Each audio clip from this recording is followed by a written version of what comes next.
ल गाइज आज हामीले चाहिँ काउन्टिङ गेम खेल्न गइरहेको छौँ होइन। हामी बुढाबुढी चाहिँ जसले जित्छ त्यसले चाहिँ यो नेपाली 1000 रुपियाँ पाउँछ होइन, ओरिजिनल हो होइन। जसले हार्छ त्यसले चाहिँ यो रातो पिरो खोर्सानी खान्छ होइन। अब हामी गेम सुरुवात गर्दैछौँ। र तिम्रो आफ्नो नम्बर सोच त।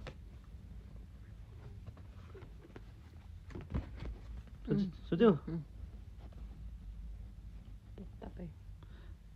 सोचेँ। ओके। तिम्रो नम्बर चाहिँ 70 हो। 70 भन्दा कम। तपाईको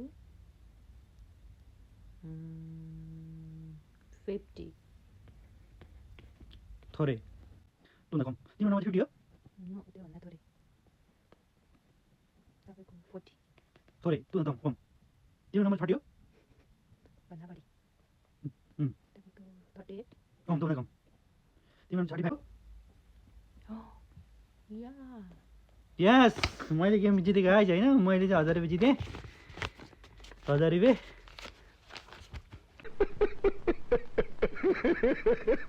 जितेँ। यिनले चाहिँ अब खान्छ ल। यस, 1000 रुपियाँ जितियो।